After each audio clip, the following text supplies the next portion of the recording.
Welcome, Internet Capitalists. We're here filming episode 10, Nine. 9, Yeah, it's 9. 9 at Skagit Skip the. Beach, Cape Cod, Massachusetts. Beautiful view behind us.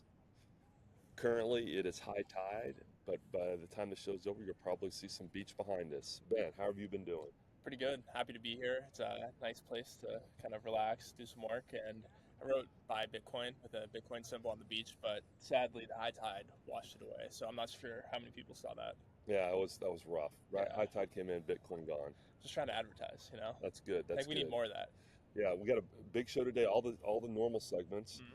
Also, we have a new segment which is basically Ask the Internet Capitalist Anything, and we have the princess on with at least one, maybe two or three questions for us that we'll bring her in later and get her take on some things. Yeah, pretty beginner level, which I think is needed. I think we'll get good feedback. I think the audience is a bit mixed at the moment, so a little bit of content for everyone.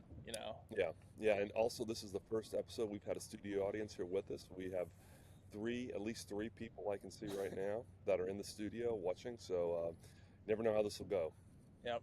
All right. Well, oh, you have an announcement too about our more kind of Oh, distribution. yeah, that's right. This week, the podcast became available on Spotify, and probably in the next 2 weeks, Apple will release it to the wild on Apple Podcasts. So look for us there as well. Stay tuned. We already have our first worldwide viewer, I believe. So if you're out there, where was Yes, he from? India, India. Hey, if India. you're the viewer from India, we appreciate you. Spread the word. We want to grow that Indian audience for sure. Absolutely, Yeah. absolutely. Thank you for reminding me of Yeah, that. of course. Yeah, Well, okay. I'm ready to jump into markets then. If you're ready, let's it go in the was markets. finally a good week. I think these markets are just super irrational, if you ask me. But that's just how it goes. Yeah, here we go. So, I mean, Bitcoin, we kind of dropped below that range level there, and we're sitting at the old all-time highs about. And it's funny because like the price goes up for like a week after going down for a while, and then everyone's bullish again. When everyone was calling for like 40K Bitcoin, etc., and that just doesn't happen. I feel like if you just sit on Twitter all day, you'll just be left wrong. Yeah, I do agree. This is what the weekly candles, and as we've said all along, there are multiple macroscopic tailwinds that are going to push things higher. And the one that is becoming more evidence on the political front, the new VP candidate is a huge tech evangelist, former tech VC, crypto bull himself. We have interest rate cuts that are looming. We have the ETH ETF coming to the market. So these sorts of green candles, I think, are going to be here for a while if you zoom out far enough. Yeah, or we just go to zero. Yeah, or we go to zero, not financial advice, of Uh, course. okay. We'll check out ETH. Similar story here. I think this is the quarterly candles here, but I mean, again, if you ever feel depressed about weekly price action, just zoom out. It's still buffering Yeah, on that end, but it should be fine. gotcha, gotcha. Yeah, just zoom out. That looks even better than the Bitcoin one does. But this is quarterly candles, right? Yeah, Yeah. yeah. All right. And what about our favorite? What's our favorite? That's sarcastic. Solana. Oh, yeah. Let's see. I actually have a theory. I want to talk about Solana a bit because Okay. it's interesting. Like, as an investor, I think you should have bought Sol. I mean, at the beginning of the cycle, 100%. That's an interesting looking chart right there. And it was a good trade, 100%.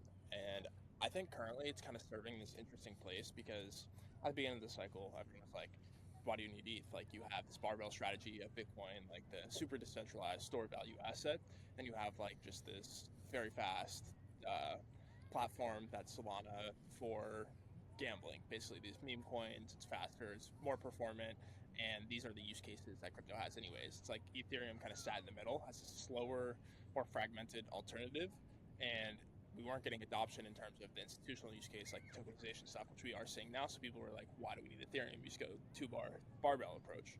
Um, and I think that's actually been incorrect, but Solana continues to lead the market at times in price action. And I think this is because whenever the crypto markets start heating back up again, like we just saw this past week, actually, the crypto natives who are likely to be on chain trading meme coins and doing crypto native things buy Solana because they know that meme coin prices and like other alt tokens are going to start heating up again.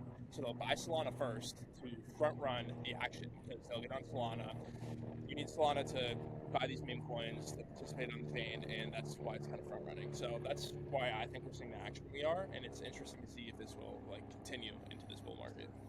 Well, it seems like, you know, and not making fun of Solana anymore, it seems like these chains are naturally moving towards their best use case with, you know, Bitcoin, you know, I don't know if we want to call that a chain or whatever, but Bitcoin being a store of value and Ethereum being the rails of the financial market, and maybe Solana is the fast, you know, gambling degen chain. And there's a place for all of those, I think. Yeah, no, 100%. It's just interesting to see that price action because, like, as an Ethereum maxi, essentially, like, I need to cope. So that's kind of the reason, right? But it's like, how long can that last for? Because it's like, it's the question of if you're going to fall into a coma for 5-10 years, would you rather hold all Solana or all Ethereum? And I think actually most people, especially like even Solana maxis, a lot of them would say that they'd rather hold Ethereum actually. But maybe I'm wrong. That's just how I feel. Yeah. But at the moment, I wouldn't be surprised to see Solana keep leading the market essentially. And again, it's kind of the whole thing about know what type of investor you are and what you're willing to do. Yeah, I'm going to have to interact with Solana here in the next week or two to grab my Pith airdrop from Zero Land. So I'll have first-hand experience about what's going on there. Okay. I think we got a lot of news this week too. Some good stuff this week. Oh, you pull up Larry Fink now? Yeah, we'll play this video. Yeah, very good. Yeah, Larry Fink this week basically went full bull. Let's just watch the video here. Okay. Now, I know you have been a leader in willing to embrace crypto. You have made it so that people can be in Bitcoin. We hear that you are thinking about Ethereum. These are incredible things. Now, BlackRock is not known as a gunslinger by any means, so you obviously must believe that this maybe is an alternative. Is this an alternative in order to be able, because of a deficit, maybe something long-term people should have? Absolutely. As you know, I was a skeptic. Yes. I was a proud skeptic.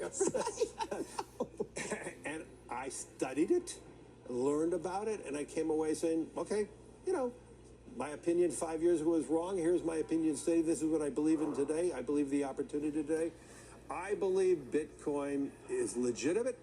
I'm not trying to say there's not misuses like everything else, but it is a legitimate financial instrument that allows you to have maybe uncorrelated, non-correlated type of returns. I believe it is an instrument that you invest in when you're more frightened, though.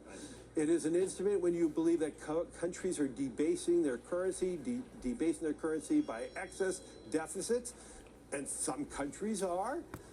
I believe we have countries where you're frightened of your everyday existence, and if you have an opportunity to invest in something that is outside your country's control, then you can have more financial control. And so I'm a major believer that there is a role for Bitcoin in portfolios. I believe you're going to see that as one of the asset classes that we all look at. I look at it as digital gold, as I said before, and I do believe there's a real need for everyone to look at it as one alternative to, I would say, the optimism that I have in the world. If you want to hedge hope, Bitcoin is not an instrument for hope unless you're hopeful you're going to make a lot of money on it. But I look at it as a vehicle in which you're expressing your financial acumen in something that you're more frightened of the world, you're more frightened of your existence. And I believe there's a great industrial use for it. And I think a lot of people are missing that. So that's Thoughts sort on of, that? yeah, that's sort of interesting. I mean, obviously, Larry Fink's the manager, the CEO of the largest asset management firm in the world. And I think the important part there, though, is that he mentioned the use of Bitcoin in sort of two very divergent cases. One, extremely industrialized countries that are debasing their currency by running chronic deficits. And two, sort of these banana republics that have no currency, that this is a way for them to, their citizens to have a solid way to store the value that they've earned through whatever they're doing in their everyday life. So the fact that, I think those are real use cases, and the fact that it's that spectrum is pretty impressive and true. Yeah, I think I like that. I think this is actually like a key distinction in crypto markets too that like a lot of people don't see, and it kind of highlights like the cultural differences between different cohorts of crypto early adopters. So Mm-hmm. the Bitcoiners by nature are very libertarian. They're very I don't want to say anti-government, but libertarian kind of implies they don't like the current size of the government because it is much inflated, and by this nature they think that they want to hedge against the government's misactions and their excessive printing of money and their ability to perhaps seize assets and do other things along these lines. So that's one cohort of people, and he kind of highlights like Bitcoin's use from that perspective. Then you look at something like the more tech-focused Ethereum, rest of the crypto ecosystem. It is by nature more optimistic. I Mm-hmm. actually think this is one reason why people underestimating the rest of crypto in favor of Bitcoin are actually wrong over the longer term, because by nature most people are optimistic. They're not really these like hardcore libertarians. The government's going to steal all my money and debase my currency. No one thinks like that. Right. But it is interesting to see him highlight that, and I agree with Larry's distinction there. And yeah, at the end of the day, it's Bitcoin's great. It's most people in crypto have those libertarian tendencies, and I think it's a thing we need in the world. But I think it's interesting to hear him just straight up say that on mainstream financial news, that Bitcoin is an asset that you can use to express your dissatisfaction and your fear with the traditional systems. So And make money. and make money, yeah, Yeah. and make money sometimes. Yeah, sometimes. Sometimes. It's not up only. You told me it was up Never. only. I You never said, let's told you get in that. this. Get up only. I never told you that. Oh, next thing's big one. Big one. I'm reading off his chart here. Yeah, you want to talk Yeah, about the news? yeah. So about a month ago, Benjo and I had a little bet on when the first ETH ETFs would go public. I said the end of June. I was wrong. We're now at the middle of July, and we're filming this on Saturday, July 20th. And according to the latest information by Jeff Seifert and Eric Balchunas, looks like the ETH ETFs will go live this Tuesday, 23rd. the 23rd of July. Lots of excitement about that. I think there's lots of interest just to see what's going to happen. Are they going to take a giant amount of inflows? Are they going to take little inflows? And where's that going to go with the amount of ETH on the trading desk, which I've read, I don't know for a fact, but I've read is traditionally low, like at around 10% of the total outstanding ETH is on trading desk now, which seems low. So Ben, go. I would say my thoughts here are, again, you don't want to just look at the inflows, because there 100% will be inflows. Like we already know, there's seed capital allocated to many of these ETFs from like Pantera. So I'm not exactly sure how that works mechanically. I believe that'll already be seeded once they start trading. So I don't know if I guess it does count as an inflow, I suppose. But what you want to look at is net inflows. So like a lot of the people who were locked up in the Grayscale ETH Trust could theoretically sell because they've been trading at like a discount forever, and now they can redeem for ETH, and that would be an outflow, despite all the inflows that we could get. And for Bitcoin, at the beginning at least, it was a combination of a sell the news event from speculators on the event, and also outflows from the Grayscale Bitcoin Trust. So it's possible that ETH sees similar outflows, and then we actually get some net outflows at the beginning, despite all the new money coming in. Although there is some conversation that this will be muted for Ethereum for a variety of reasons, including Grayscale having like an ETH mini trust, where I believe there's a process for the holders to convert to this lower fee product and continue there. So we'll see. It's something to keep your eye on, though. Yeah. So Ben, do you know if ETH has anything like the German government selling or Mt. Gox having a ton of ETH locked up that could provide like an external downward pressure? No, not those necessarily. I believe, I'm trying to think. There might be a couple like lending companies like BlockFi and some others starting distributions to customers. That's all I can think of, and I'm not sure if that's happening anytime soon. But nothing on that scale necessarily. Gotcha. All right. Yeah. And here on the screen is the fees that all of the ETF issuers have. So Grayscale's ETH will now be the lowest cost ETF at 0.15%, and that's The mini trust. Yeah, that's what I was talking about. So Grayscale Ethereum mini trust, and most of the starting fees are 0%. There's like a waiver length that you see in that column there. And it gives you the exchange, it gives you the custodian, but let's see. Okay, post waiver fees. So yeah, the mini trust 0.15. Franklin Templeton 0.19, all the way up to the Grayscale Ethereum Trust, which is being converted from trust to an ETF, which is 2.5%. And this is why whenever the Bitcoin Trust was converted, so many people fled out because they either just sold their Bitcoin or just went to the lower fee product. And they did not have a mini trust for Bitcoin at the time. So my guess is if they go to the mini trust, it's a non-taxable event. I'm not sure. Because it would seem like there needs to be a reason for people to do that. Why would you stay in the 215? You'd want to go to the lower rate one. Well, I think it actually would be a taxable event, so that would be the only reason to stay in. Gotcha. I think that's what they were betting on with the Bitcoin one. They were like, people aren't going to take a taxable event just to switch over to like these other lower fee products that are being offered, but people did in fact take the taxable event. Well, that makes sense. Yeah. Well, this will be a good week, and we'll see what happens with Ethereum. Probably Monday we'll maybe see some price action one way or the other. Another thing I noticed on here, which I think is good, well, you see Coinbase is going to be the custodian for the majority of these, but Fidelity is, I guess they're doing custody of their own, which I think is good. They're the second, third largest asset manager in the world behind BlackRock and probably Vanguard. So it's good that they're embracing this whole hog, and I think behind the scenes we're hearing they're taking a bigger and bigger interest in the crypto space. So it's good to see them on there. Yeah, I think the one thing here too that you just see from all this ETF stuff is like, and just looking back on the market so far, like you should have just bought Coinbase stock probably instead of any coins. Coinbase is up 10% this week. I mean, it's up like 5x this year, so it's like it's probably what you should have done. But yeah, so it's always a good. If I had a brokerage account set up, then I probably would have done that, but I did not, unfortunately. Because you have none of your money in traditional finance; it's all in crypto. Yeah, exactly. Which is actually what I would recommend to young people. Not financial advice. Not financial advice. Well, we're not financial advisors, so we can't give financial advice. That's a good point. We're not. Okay, that's fine. So let's just move on. We're going through the topics quick since we are here, but let's see. Let's listen to JD Vance, the new VP for presidential candidate Donald Trump. He is pro-tech, as mentioned, and here are his thoughts on crypto. Let's hear what he has to say. If there's a candidate for worst person, in my view, at least in terms of my substantive disagreements, I'm sure he's like a nice guy, is Gary Gensler.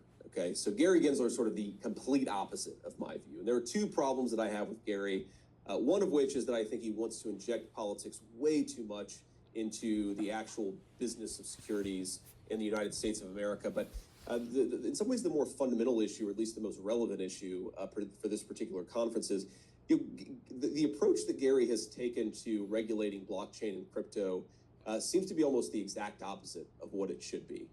And I'm oversimplifying a little bit, but the question the SEC seems to ask in regulating crypto is this a token with utility? And if it's a token with utility, then they seem to want to ban it. And if it's a token without utility, they don't seem to care. I almost think we should be the opposite here, right? I worry about financialization. I worry about, frankly, whether a lot of the crypto stuff is fundamentally fake. But if a token actually has utility, that's the sort of thing that, by all means, regulate it. By all means, be careful about, how consumers interact with it. But you don't want to just get rid of this stuff. And here's where I really, really worry about this is a lot of the newest challengers to the social media incumbents of 2024 are going to require some blockchain technology to make their business work. Maybe they'll require a token that supports verification. There are all of these ways in which the companies, when I talk to sort of friends who are still in the VC industry, the companies that are most exciting to them, they're doing actual things in communications in the 21st century, in 2024, I should say.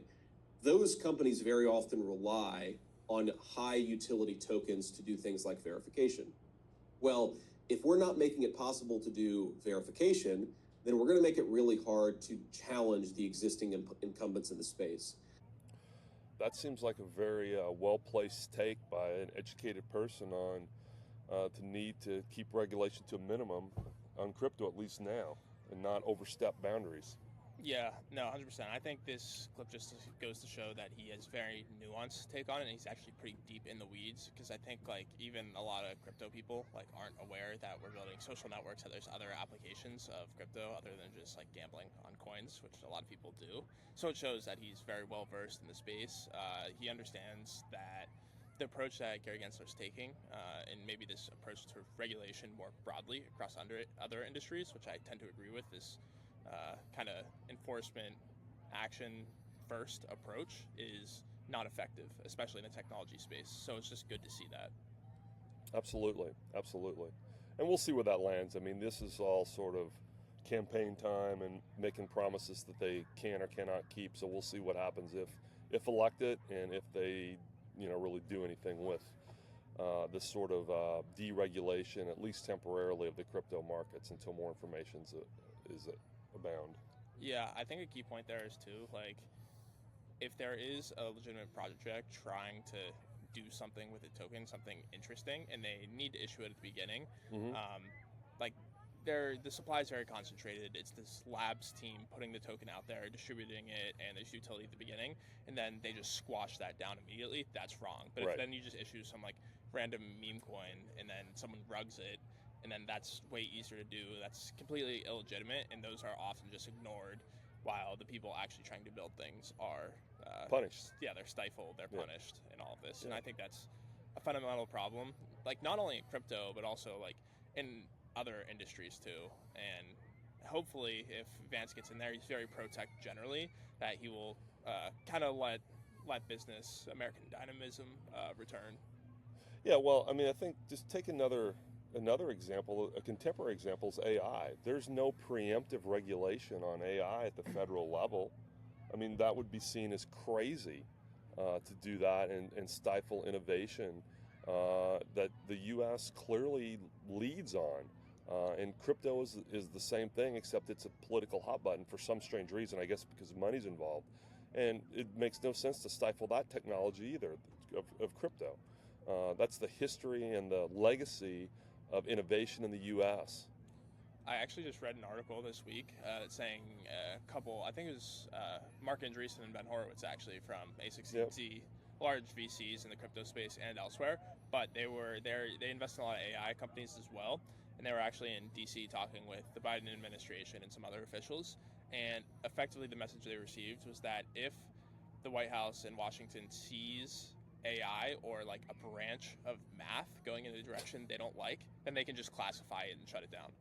That's a crazy. branch of mathematics, yes. Yeah. That's crazy. And that's why a lot of these like Silicon Valley tech people recently have gone anti-Democrats, anti the current administration, and see a repeat of the current administration as very bad for the industry. Because you've seen this flip recently, which is an interesting thing in politics generally, but all the tech people who, if you think back, historically and generally speaking, these people lean left, typically. And this is what you've seen with the social media companies, and that was a whole issue over the last 5 years, but it's flipping the opposite way for these really draconian measures that are being taken in terms of regulating technology. And it's strange because I don't know anyone who really wants this. It seems like the constituents of the left, of the Democrats, doesn't really care about these issues, but then the officials are like very hard-handed about it, and it's pretty strange to me, to be honest. Yeah, I don't understand it either, and that's something.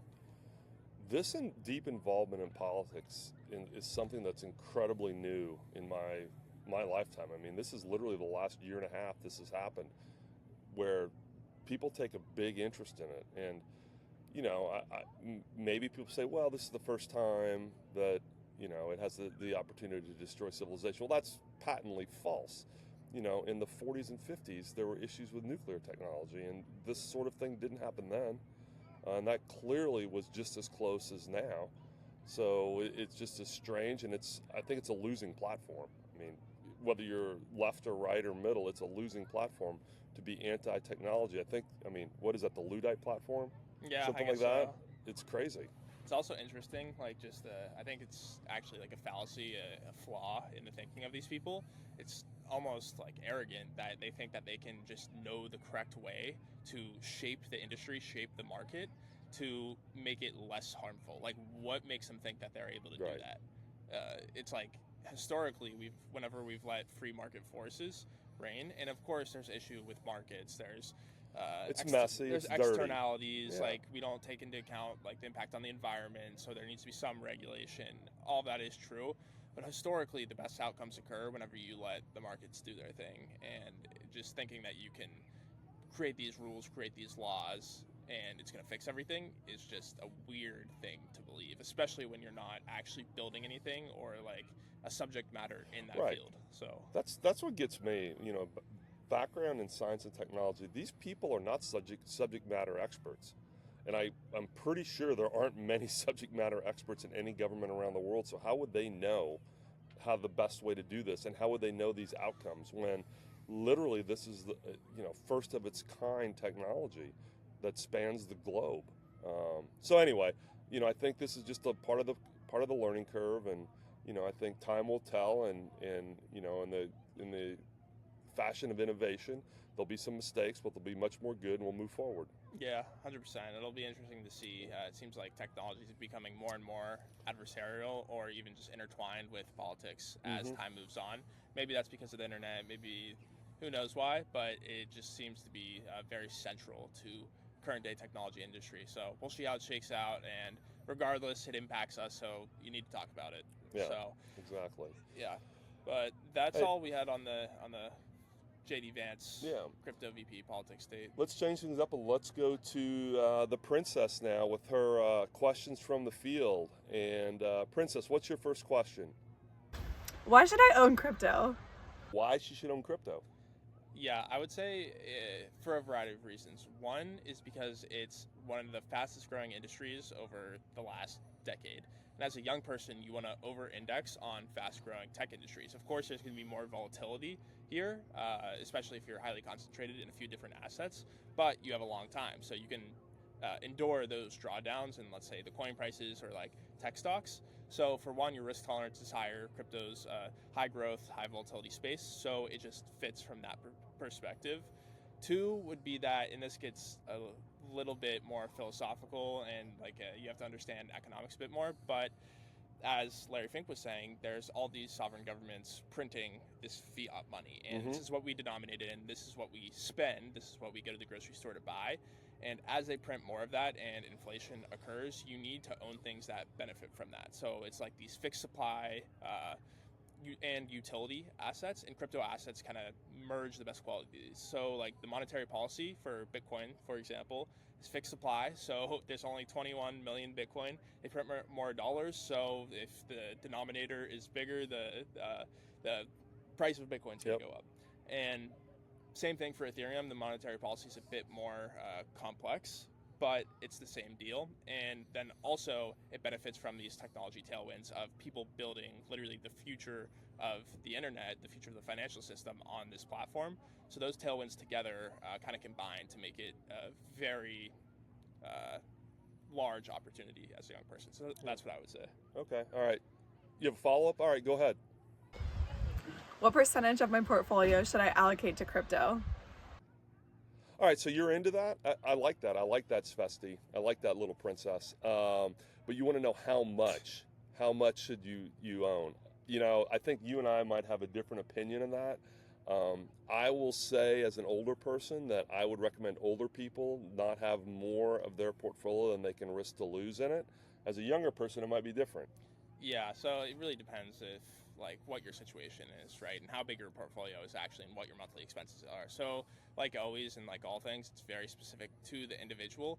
But like for an older person, what would you say, like 5-10% makes sense, maybe? Yeah. Something like that. Yeah. That's a little high, even like 5% for a normal person who just give it to your financial advisor, right? Yeah, I think 5% is reasonable. I would say for a younger person, it depends what your other investments are, but could be anywhere from like, I think 25% is a good starting point. So like if you're just like a normal person, like just buy Bitcoin, ETH, give it to your financial advisor, just go buy the ETFs in your brokerage, like 25% here. Maybe you have a lot of cash saved up, and maybe then you are dollar cost averaging into broad-based stock market indexes in your retirement account. And I think if you do that, you're well positioned to benefit from the upside. But like as a young person, if that 25% of your portfolio draws down even 50-60%, it's not going to make a huge difference if you have these other investments and you're in a good situation, of course. So I'd say that's the starting point. But of course, I have much more than that. Yeah. 4 times as much as that, actually. So you can do the math. Yeah. All right. Any final questions there, Princess? Where should I buy crypto? Oh, that's a great question. Where can you buy crypto assets now? So I'll start with that. So there's some easy places like Fidelity or any brokerage account you can buy the ETFs, and certainly Coinbase. Go to Coinbase, and if you can certainly buy ETH directly, Bitcoin directly, as well as some of the major altcoins there. You have to do KYC, know your customer, so you'll have to provide some ID and things like that. But brokerage accounts, Coinbase, Robinhood now I believe is moving in that area. So there's plenty of places for U.S. investors to get exposure to crypto. Yeah, any of those work. There's basically most like fintech apps that you have nowadays, like other than like if it's something other than your bank account, like you track your cash there, that's your bank account. Most other like fintech investment type of offerings have crypto nowadays. So you can just look, and chances are they'll have it, especially with the existence of the ETFs now. Yeah, absolutely. All right, well, thank you, Princess. We'll see you, I don't know, maybe next week, the week after, with some more questions. Ben, what do we have next on the agenda? Not much. If there's any topics you wanted to talk about, we could. I just was trying to get some topics together based on what I'm seeing on my Twitter timeline, because everyone knows that's where crypto happens. And I've been seeing a lot with Hyperliquid. Have you heard of Hyperliquid? No. So Hyperliquid is basically a new L1, and everyone rolls their eyes. It's a new L1. Why do we need them? And that's a fair point. But this one is interesting because it has a native DEX. It has a native spot and perpetuals DEX.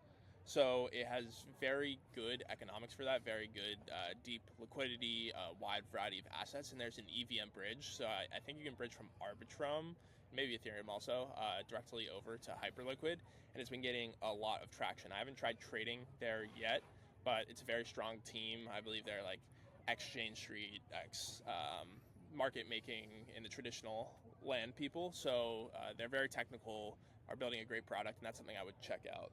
All right, Hyperliquid. And then I see on your notes you have Berachain written down. Yeah, Berachain has been getting traction too. I like Berachain. They're I'll pull something up, but they're big on the memes, which I think is fun, and that just works in crypto. People love the memes, right? So well, the whole media interface graphics of Berachain is sort of meme-like, cartoonish almost. Yeah, and that's what works nowadays anyways, just in the world generally. Like, it's fun and people like it, and I actually don't know that much about it. Like, have you used the testnet? What's up? You've used the testnet, and I think the mainnet like beta might be up now, is what I've been seeing a lot. Yeah, so I used the testnet. I mean, obviously there were all the native apps that my guess is the team all wrote, because it had the same look and feel, and they worked fine. No real issues. I know that there's been some of the larger money markets and things like that are thinking about, or have said they're going to go there when they launch. Still don't know when the launch is yet, though. So, hopefully that happens soon. But certainly Barra is getting some traction. Yeah. Another airdrop opportunity, too, I think. Yeah. Yeah, that and Scroll. Yeah, well, Scroll, didn't they have some issue yesterday? It wasn't them. It was Row Market, I believe, which I'm not sure what type of I think they're application that is. Pendle competitor, maybe? Okay, yeah. They had an issue, and I saw something come out this morning that they were hacked, or they had some bug, but it wasn't a black hat hacker. It was like a white hat hacker, and then essentially this marketplace said that it was like a black hat. They got hacked and stole their stuff, when really they were the ones who messed up and misconfigured some smart contract parameter, and there was a whole back and forth there. So you can look into that. We'll link it. Seems like the intern should get fired. Yeah, potentially. Potential intern gets fired. Yeah, and that's just something, again, to remember. Like, crypto's risky. All this is risky. So just be careful out there. If you're getting on chain, if you're going to use these new apps, there's always a risk that you could lose your money. Happens a lot. Yes, absolutely. But yeah, I'm excited for Berachain. Excited for that. I think one of these times too, we'll have to do a deep dive on these different ecosystems. And also another one that's coming up is Monad, which we've been hearing a lot about forever. But that's going to be another, I think, very meme-heavy chain. And that's actually, in my opinion, Solana's biggest competitor coming up over the rest of the cycle, because everyone's like, all the memes are on Solana. That's where you go, as we mentioned, to do these things. Monad is actually like a viable competitor there. It's going to have like just as cheap fees. It's going to be brand new. It has all this funding behind it, so there's going to be deep liquidity there. So it'll be interesting to see. And I think that could be like Ethereum's meme ecosystem. So we'll see Nice. about that. All right. Well, that's another one that's sort of in the oven yet, still waiting to come out. Yeah, and that is, I believe that's another L1 too. It's an EVM parallelized EVM. Parallel. But So- I'm not sure. I'm pretty sure it's an L1. Yeah. Would that be a competitor to Aptos?